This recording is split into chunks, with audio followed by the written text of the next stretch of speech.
WNI di Taiwan akan dievakuasi. Wah, tunggu, bentar dulu nih.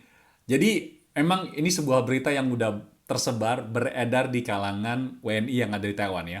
Bermula dari tanggal 14 April 2023, di mana salah satu kantor berita Indonesia menyebutkan bahwa mengutip ucapan dari Direktur Perlindungan WNI, Bapak Judah Nugraha mengatakan akan meminta 350.000 WNI di Taiwan untuk pulang ke Indonesia.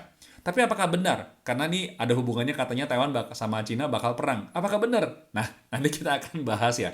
Dan berita tersebut mulai memanas sampai di kantor media Taiwan pun juga menyampaikan mengenai pendapat tersebut. Dan di tanggal 17 tentu aja Kemlu dari Taiwan merespon berita tersebut akan memfasilitasi apabila diperlukan. Nah, titik terangnya yaitu di tanggal 21 April 2023. Juru bicara Kemlu Republik Indonesia, Bapak Teguh Faizasyah mengatakan tidak ada himbauan tersebut. Sekali lagi, tidak ada himbauan tersebut. Kemudian dari Direktur Perlindungan WNI Kemlu RI juga, yaitu Bapak Judah Nugraha, juga membantah mengenai informasi tersebut.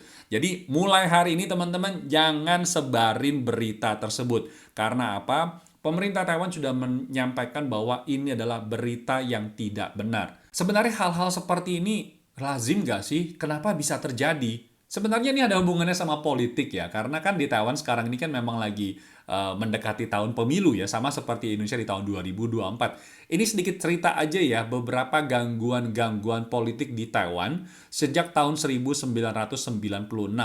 Setiap kali pemilu pasti ada gangguan-gangguan.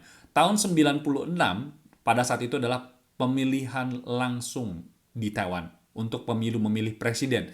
Jadi pada saat itu Cina itu melontarkan misil ataupun juga rudal melewati angkasa Taiwan. Wah, itu pada saat itu Agung sudah di Taiwan ya. Cukup khawatir. Banyak sekali WNI di Taiwan yang pulang ke kampung halamannya. Tetapi aman-aman aja tuh, tidak terjadi perang. Yang kedua di tahun 2024 yaitu adalah masa pemerintahan Presiden Chen Shui-bian. Pada saat itu yang terpilih juga dikhawatirkan meminta agar Taiwan merdeka. Nah, ini menjadi satu gangguan, oke? Terus yang ketiga yaitu terpilihnya Presiden Ma Ying-jeou selama 2 periode. Tentu saja di dalam 2 periode itu selama 8 tahun hubungan Taiwan dengan Cina cukup baik. Tetapi bukan berarti tidak ada gangguan loh ya.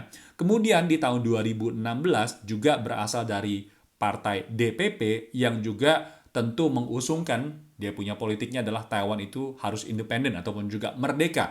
Juga menjadi kekhawatiran dari pemerintah Cina. Tetapi terjadi perang nggak? Enggak tuh. Oke, selanjutnya di tahun 2020 periode pemilihan yang kemudian pemenangnya adalah Presiden Tsai Ing-wen yang saat ini memimpin Taiwan juga mendapat gangguan pada saat mau pemilu, yaitu adalah apa namanya adalah pasukan internet. Oke, pasukan internet. Jadi menyebarkan berita-berita yang menjatuhkan Taiwan dan kemungkinan adanya katanya kekhawatiran mengenai masalah perang. Apakah terjadi?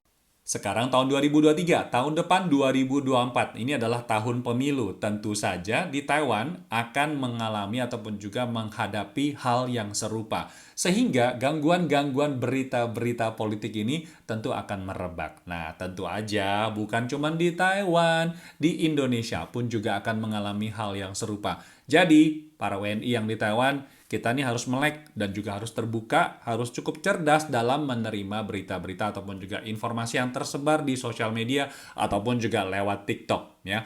Sebaiknya jangan menyebarkan dulu. Cari dulu nih beritanya benar apa enggak. Jangan kita gegabah, kita share. Dan pada akhirnya mungkin kamu jadi salah satu tersangka yang menyebarkan berita hoax. Hati-hati loh, dendanya juga cukup tinggi dan juga ada hukuman kurungannya. Jadi, salam optimis dan tetap cerdas dalam menerima informasi. Jangan sampai terjebak.